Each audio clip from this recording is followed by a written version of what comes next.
رجب میں ایک رات ہے کہ اس میں نیک عمل کرنے والے کو 100 برس کی نیکیوں کا ثواب ہے، اور وہ رجب کی 27ویں شب ہے۔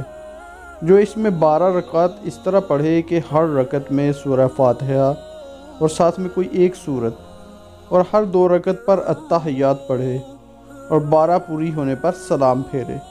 اور اس کے بعد 100 مرتبہ یہ پڑھے سبحان اللہ والحمد للہ ولا الہ الا اللہ واللہ اکبر، استغفار 100 بار، درود شریف 100 بار پڑھے، اور اپنی دنیا اور آخرت سے جس چیز کی چاہے دعا مانگے، اور صبح کو روزہ رکھے تو اللہ تعالیٰ اس کی سب دعائیں قبول فرمائے، سوائے اس کے جو گناہ کے لیے ہو۔